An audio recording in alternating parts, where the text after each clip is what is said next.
نبی الامی وعلی آلہ واصحابہ وسلم۔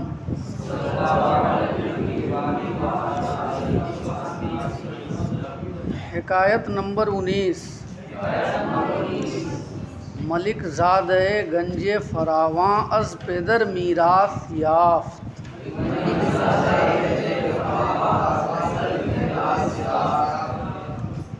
ایک بادشاہ کے لڑکے نے بہت زیادہ خزانہ باپ سے وراثت میں پایا۔ گنج فراواں کا معنی بہت زیادہ خزانہ، اور میراث کا معنی ہے وہ مال جسے مرنے والا چھوڑ کر مرتا ہے نا، اور وہ مال اس کے وارثین پر منقسم ہوتا ہے۔ تو ترجمہ اس طریقے سے کریں گے، از پدر میراث یافت، باپ سے وراثت میں پایا۔ و دست کرم بکشاد، اور اس نے بخشش کا ہاتھ کھول دیا۔ و داد سخاوت بداد، اور سخاوت کی داد دی، یعنی بہت زیادہ بخشش کی ہے نا، اور لوگوں پر مال لٹایا، تقسیم کیا۔ وہ نعمت بے دریغ بر سپاہ و رعیت بریخت،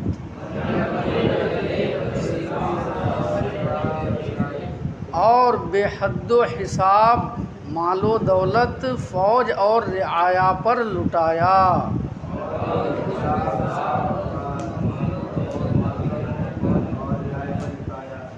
ترجمہ سمجھ میں آ گیا؟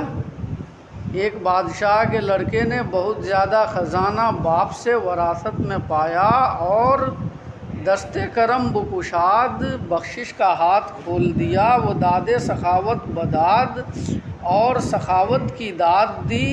وہ نعمت بے دریغ بر سپاہ و رعیت بریخت، اور بہت زیادہ مال و دولت، بے حساب مال و دولت فوج اور رعایا پر لٹایا۔ سمجھ میں آئی بات؟ ہاں آگے دیکھو۔ قطع نیاساید مشام از طبلِ عود، بر آتش نہ کہ چوں عنبر ببوید۔ مشام کا معنی ہے دماغ، اور طبلہ کا معنی ہے ڈبہ ہے نا۔ طبلِ عود، طبلِ عود کا معنی ہے عود کا ڈبہ، عود کی ڈبیا۔ عود کیا ہے؟ ایک مخصوص قسم کی لکڑی ہے جس کو جلانے سے خوشبو پیدا ہوتی ہے۔ سمجھ میں آیا نا؟ جیسے موم بتی اگربتی جلاتے ہو نا، تو وہ کیا ہے؟ ایک لکڑی ہی ہے نا، اگر کی لکڑی۔ اسی اگر کی لکڑی کو سمجھو کہ عود کہتے ہیں۔ بر آتش نہ نہادن سے ہے فعل امر، اور ببوید ہے نا، ببوید، بو کا معنی خوشبو، اسی سے ہے ببوید، یعنی بوئیدن مصدر، خوشبو دینا۔ سمجھ میں ہے نا؟ ترجمہ یہ ہو گیا، عود کی ڈبیا سے دماغ معطر نہیں ہوتا ہے۔ ہاں، نیاساید یہ آسودن مصدر سے ہے، آسودن مصدر آرام کرنا، اسی سے ہے نیاساید، آسودہ نہیں ہوتا ہے، آرام نہیں پاتا ہے۔ اور چونکہ یہاں خوشبو کا ذکر ہے تو اس کی مناسبت سے ترجمہ یہ ہوگا نیاساید، معطر نہیں ہوتا ہے۔ عود کی ڈبیا سے دماغ معطر نہیں ہوتا ہے۔ آگ پر رکھ تاکہ وہ عنبر کی طرح خوشبو دے۔ سمجھ میں آیا نا؟ یعنی عود جو ایک لکڑی ہے اسے اگر تم ڈبہ میں بند کر کے رکھو گے تو کیا خوشبو پیدا ہوگی؟ نہیں، بلکہ اسے تم کو جلانا پڑے گا تب خوشبو پیدا ہوگی۔ سمجھ میں آنا؟ ہاں؟ اسی طریقے سے مال و دولت کا حال ہے۔ سمجھ میں آنا کہ مال و دولت کو روک رکھو گے تو کوئی فائدہ نہیں ہے۔ مال و دولت کو خرچ کرو، مال و دولت کو خرچ کرو، تمہاری تعریف ہوگی، مخلوق کی ضرورت پوری ہوگی۔ سمجھ میں آنا؟ ہاں؟ تو بخیلی اچھی چیز نہیں ہے۔ اگر نام پیدا کرنا ہے تو سخاوت کرو۔ جیسے عود کی لکڑی کو ڈبہ میں رکھو تو کوئی خوشبو نہیں پیدا ہونے والی ہے، محفوظ رکھو تو کوئی خوشبو پیدا نہیں ہونے والی ہے، اسے آگ میں جلا دو تو سارا فضا معطر ہو جائے گا۔ بزرگی بایدت بخشندگی کن کہ دانا تا نیفشانی نہ روید۔ تجھے بزرگی چاہیے تو بخشش کر،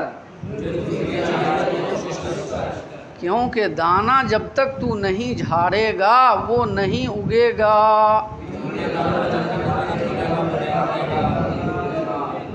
ہے نا؟ ہاں؟ بالکل مثال سے سمجھایا کہ اگر تجھ کو بزرگی چاہیے، اگر تجھ کو نیک نامی چاہیے، اگر تو لوگوں کے درمیان بڑا ہونا چاہتا ہے تو سخی بن، سخی، ہے نا؟ بخیل کبھی سردار نہیں ہو سکتا، سرداری کا منصب نہیں پا سکتا ہے۔ سمجھ میں ہے نا؟ ہاں، اس کی مثال دیا کہ جیسے دیکھو دانا ہے، دانا کو تو جب تک جھاڑے گا نہیں بالی سے، جب تک اس کو جھاڑے گا نہیں، سمجھ میں ہے نا، تب تک وہ اگے گا نہیں۔ سمجھ میں ہے نا؟ تب تک وہ اگے گا نہیں۔ نیفشانی، افشاندن مصدر سے ہے، افشاندن مصدر جھاڑنا پچھوڑنا، جھاڑنا پچھوڑنا، اسی سے ہے نیفشانی، فعل مضارع منفی کا صیغہ ہے۔ اور رویدن مصدر سے ہے نروید، فعل مضارع منفی۔ سمجھ میں ہے نا؟ رویدن مصدر اگنا۔ ترجمہ سمجھ میں آ گیا؟ یک از جلسائے بے تدبیر نصیحتش آغاز کرد،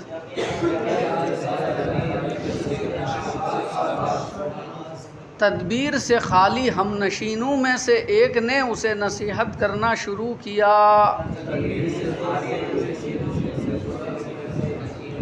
جلسا، جلسا جلیس کی جمع ہے، جلیس کا معنی ہم نشین۔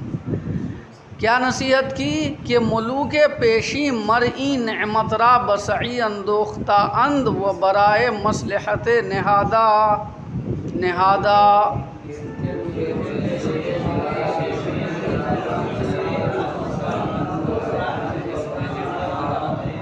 کہ پہلے بادشاہوں نے اس نعمت کو یعنی اس دولت کو کوشش کر کے جمع کیا ہے اور کسی مصلحت کے واسطے رکھا ہوا ہے۔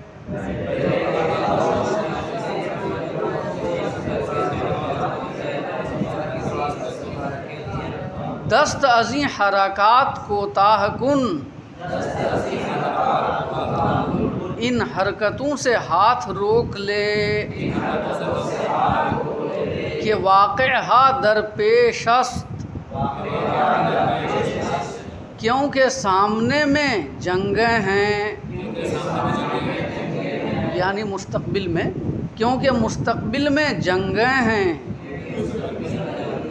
لڑائیاں ہیں، وہ دشمنا از پس، آگے جنگ ہے اور پیچھے دشمن، کیونکہ آگے جنگیں ہیں اور پیچھے دشمن۔ واقعہ یہ جمع ہے واقعہ کی، کس کی جمع ہے؟ واقعہ کی۔ واقعہ کا معنی ہے جنگ، لڑائی۔ مصلحت کہتے ہیں، مصلحت برائے مصلحت نہادہ، کسی مصلحت کے واسطے، ہے نا، اسے رکھا گیا ہے، اس دولت کو رکھا گیا ہے کسی مصلحت کے واسطے، یعنی کسی اہم کام کے واسطے، کسی اہم کام کے واسطے رکھا ہے۔ نباید کے بوقت حاجت درمانی، ایسا نہ ہو کہ تو ضرورت کے وقت مفلس ہو جائے۔ جب بادشاہ کے لڑکے نے بے دریغ مال و دولت لوگوں پر لٹانا شروع کیا تو کہہ رہے ہیں شیخ سعدی کہ ایک وزیر نے اسے نصیحت کی۔ کیا نصیحت کی؟ کہا کہ ہاتھ روکو، سمجھ میں آیا نا، اور مال و دولت لوگوں پر اتنا نہ لٹاؤ، کیونکہ پہلے کے بادشاہوں نے بڑی کوشش کر کے یہ دولت خزانے میں، شاہی خزانے میں جمع کی ہے، اور کسی نہ کسی اہم کام کے واسطے یہ دولت انہوں نے رکھی ہے، سمجھ میں آیا نا۔ لہٰذا ایسا کرنے سے باز آئیے، اور یاد رکھیے کہ کبھی بھی جنگ ہو سکتی ہے، تو اس وقت مال و دولت کی ضرورت پڑے گی تو آپ کیا کریں گے؟ سمجھ میں آیا نا، دشمنوں سے کون لڑے گا آپ کی طرف، اس وقت یہ دولت آپ کے کام آئے۔ قطعہ، اگر گنجے کنی بر عامیاں بخش، رسد ہر قد خدائے را برنجے۔ عامیاں، عام، عامیاں، عامیاں کا معنی عام لوگ، عوام، ہے نا، عامی کی جمع ہے، اس کی عامی۔ اگر تو عوام پر خزانہ لٹائے گا، اگر تو عوام پر کوئی خزانہ لٹائے گا، کنی بخش، کنی بخش کا معنی بخشش کرے گا، لٹائے گا، ہے نا۔ گنجے کا معنی کوئی خزانہ، عامیاں عام لوگ۔ اگر تو عام لوگوں پر کوئی خزانہ لٹائے گا تو ہر گھر والے کو ایک چاول پہنچے گا۔ بڑا سے بڑا خزانہ اگر تو عوام پر لٹانا چاہے گا تو عوام تو بے شمار ہے نا سلطنت میں، ہر گھر والے کو ایک چاول پہنچے گا اس خزانے سے، اس کا کچھ ہوگا؟ کچھ نہیں ہوگا۔ ایسا کرنے سے کیا فائدہ؟ اگر کرنا ہے تو یہ کر، ایک ایک چاول سب سے وصول لے، تمہارا خزانہ بھر جائے گا۔ اپنا خزانہ عوام پر لٹانے کے بجائے، سمجھ میں آیا نا، لوگوں سے ایک ایک چاول خود وصول لے، ایک ایک پیسہ خود وصول لے، تمہارا خزانہ بھر جائے گا۔ اور تم جو ہے اپنی سخاوت دکھانے کے لیے اپنا خزانہ لٹاؤ گے تو عوام کے وہ کیا کام آئے گا؟ عوام کو تو ایک ایک پیسہ پہنچے گا، ایک ایک پیسہ سے کیا ہونے والا؟ یعنی اس نے بخل کی تعلیم دی، سخاوت سے روکا۔ دوسرے شعر کا ترجمہ، چرا نہ ستانی از ہر یک جو سیم، تو ہر ایک سے ایک جو برابر چاندی کیوں نہیں لے لیتا ہے؟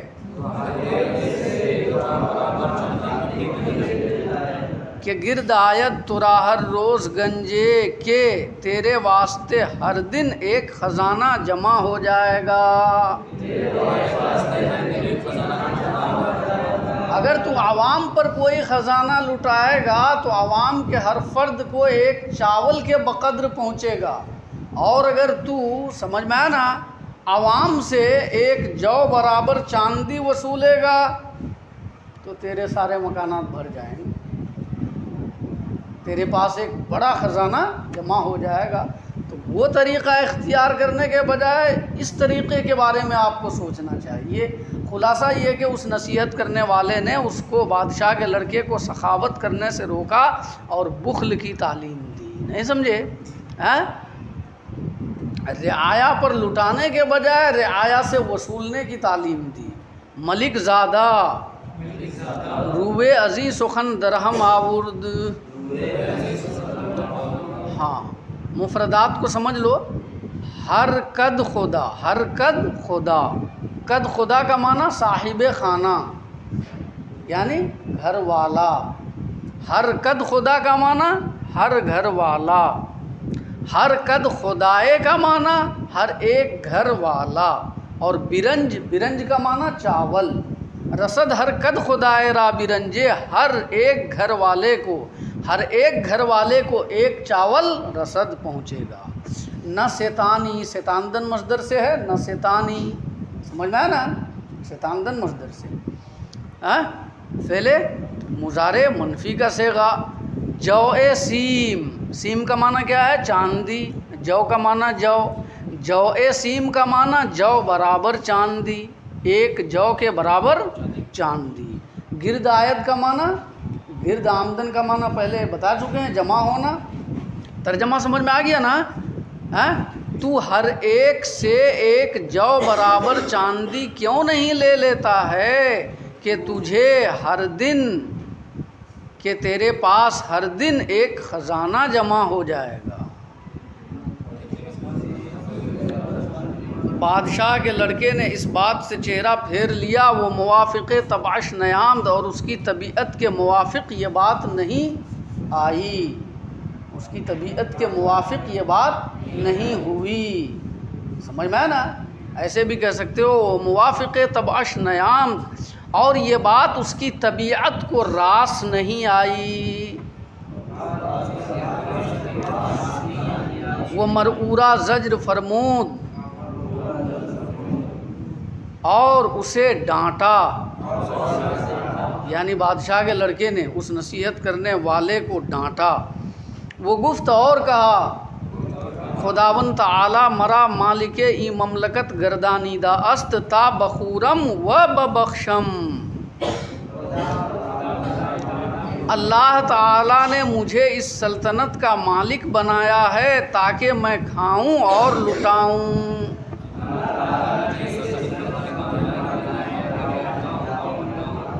نا پاسباں کے نگہدارم، چوکیدار نہیں بنایا کہ میں اس کی حفاظت کروں۔ اللہ نے مجھے خزانے کا مالک اس لیے بنایا ہے تاکہ اسے کھاؤں اور دوسروں کو کھلاؤں، اس لیے نہیں بنایا ہے کہ میں جمع کر کے رکھوں، سمجھ میں ہے نا؟